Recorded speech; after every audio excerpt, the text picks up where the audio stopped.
Good morning, adventurers. My name is Ben, and welcome to a morning show where I sit around, drink some tea, and talk about D&D. So first up for TeaND today, I have, once again, this dinosaur mug, with the handle being the head of this dinosaur. Which is not convenient, but it is a very fun mug. My fiance yelled at me last time I had this on here because I said that it was an impractical handle, which I stand by. But I am also acknowledging that it is in fact fun because that was part of the part that I got yelled at about. This is her mug. I appreciate that she lets me use her mugs for my silly little show here. Additionally, we have inside of it Celestial Seasonings Lemon Zinger. It is a lemon hibiscus tea, so it's actually deeper than you would expect it to be. Like, it's got a little bit more richness to it, while still being lemony and relatively light overall. Also, it is caffeine free, so if that's what you're looking for, then there you go. You got it. It is actually, I have only really ever had this iced before, so hot is very good as well, for the record. So before we actually get into what we are talking about today, I have a really kind of cool announcement that I didn't think I would be being able to make at such a random time as the last week of this season. But we have not quite a sponsorship, but a partnership kind of thing almost going on here. From King Leo D&D. They are a show that I talk about on Mondays. I highly recommend you go check them out. They're fantastic. They reached out to me a while back, and we had talked back and forth a little bit as we were both sort of really getting the ball rolling and starting things up. And now that their show is up and running and they have a merch shop, they have extended the offer to me and to all of you lovely people who watch my stuff here, / listen to my stuff, a $6.99 discount on their mug that is in their store. I have ordered one for myself. I hope that you will do so as well. I will be sure to show it off when it gets here, but it'll probably be a bit before it gets here. By using the code TeaND at checkout. That is capital T-E-A, capital N, capital D at checkout to get $6.99 off of a mug. So thank you so much to King Leo D&D for just sort of like at random throwing that one out there. They tagged me in a Twitter post for that one, and I am very excited about it. I'm very much appreciative, and so yeah, thanks so much for that. Now, getting into what we're actually talking about today, we are talking about operating some end game level combat in your 5th edition game. I have been meticulously planning my set piece for the end of this campaign that I've been running for 3 years for about 3.5 years.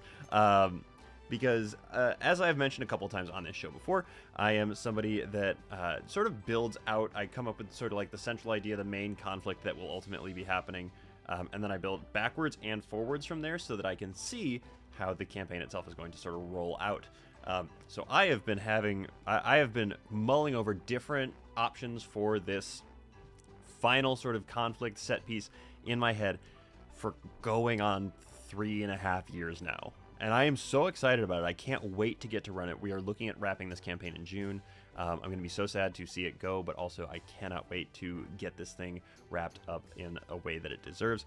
But the biggest thing with that is making sure that this final set piece is both epic and incredible and has all of the flair that it needs, but also making sure that it's actually fun to run and play in, because otherwise that is a bad stamp at the end of a campaign. It's going to be the thing that your players remember. So I've got some tips here on helping to make sure that your final combat, your / I guess just high sort of set piece level combat actually continues to run in the proper way. I've got some tips for DMs and some tips for players. So you know, just I want to make sure that everybody has a good time and everybody can make sure that this thing goes off without a hitch. So let's get into it. I have 4 specifically tips because I was going to have 3, and then I thought of another one, and I was like, man, I really need to not leave this one out. But then I was like, the 5th, I could come up with a 5th one, but it would feel superfluous, so I'm not going to do that. So I'm going with 4 instead, even though that is not one of the magic numbers. So you get 4. First things first. Place your... This is a DM tip, more specifically than anything else. Place your set piece on a quote-unquote moving battlefield. And what I mean when I say moving battlefield is I mean a dynamic battlefield, not necessarily like a side-scroller battlefield necessarily, but something that can be affected and change and shift as the fight goes on, or I guess ending conflict goes on. It doesn't necessarily have to be a fight, but let's be real, D&D is mostly combat focused in terms of its rules, so it's more than likely going to be a fight. Place it on something that is moving. And by moving, I mean evolving more than anything else. So, whether that is floating platforms that shift and change, or like different pieces of the environment that can come in and affect the battle in different ways, make sure that something is happening that is constantly evolving around the players. Something like the ground shifting underneath them is really, really great because that draws their focus to the literal battlefield that they are standing on, as opposed to like all of the stuff that they can't actually see in the air, because they will pay a lot more attention to the ground opening up at their character's feet than they will to something swinging by and swooping by and leaving immediately following their character, because the one thing is a temporary threat, the other thing is a major potentially setback for them. So, very important to place your set pieces on shifting, evolving, moving battlefields. I think I cannot stress that one enough, because it really, really does sort of drive home also the epic scale of what you're doing. Because so often you fight something in a cave, or you fight something in a field, or you fight something on a mountain. Occasionally you might fight something in the air.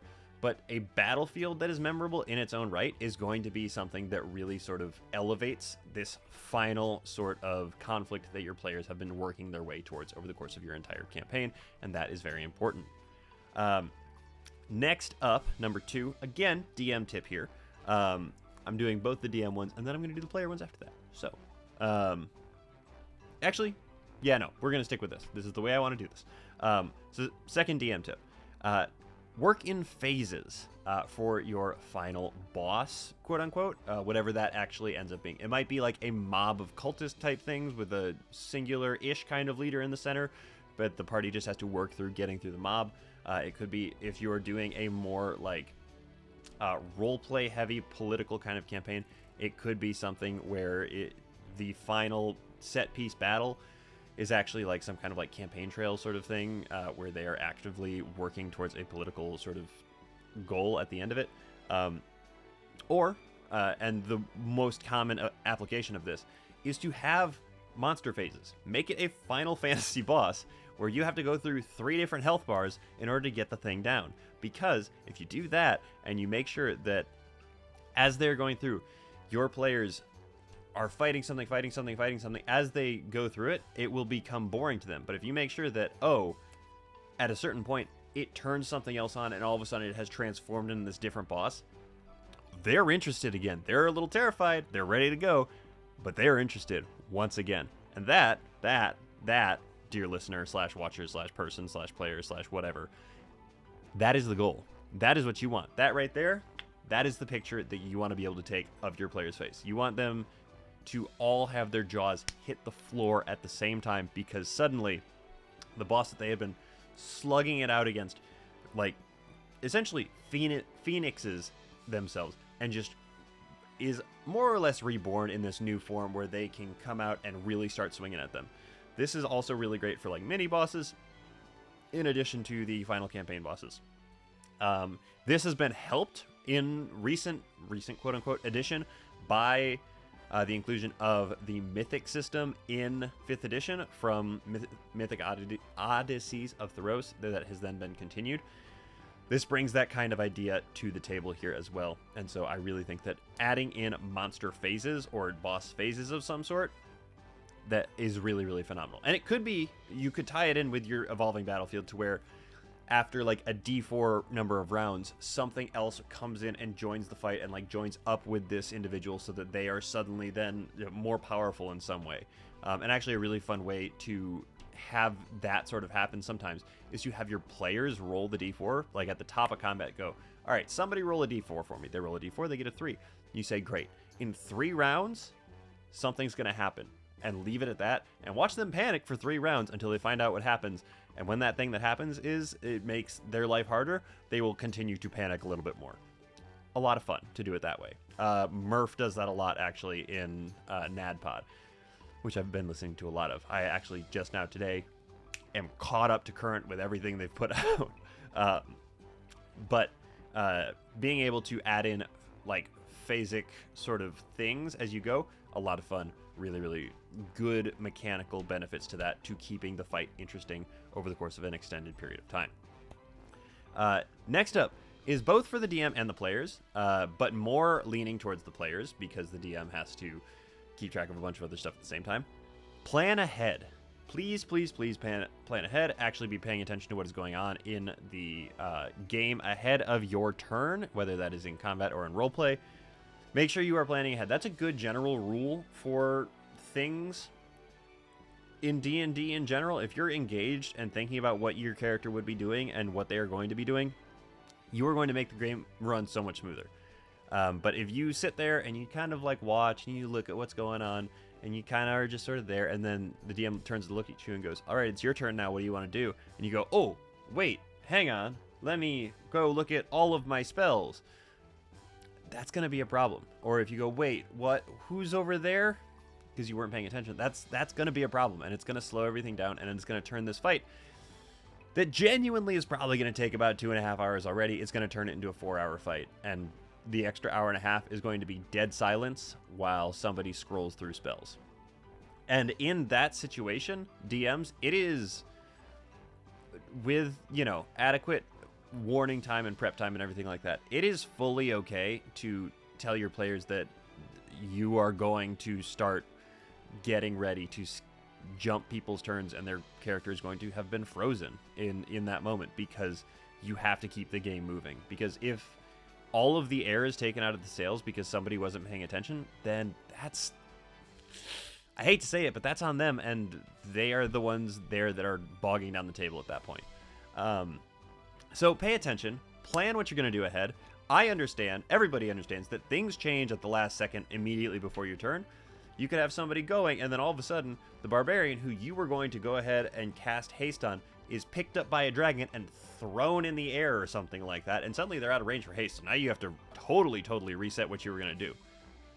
In that case, yeah, you should take a second to figure out what you're going to do. But also, you should have a good enough understanding of all of the things that your character can do by the time you get to the final set piece to be able to improvise that on the spot and quickly figure out what you're going to do. Again, taking time is fine.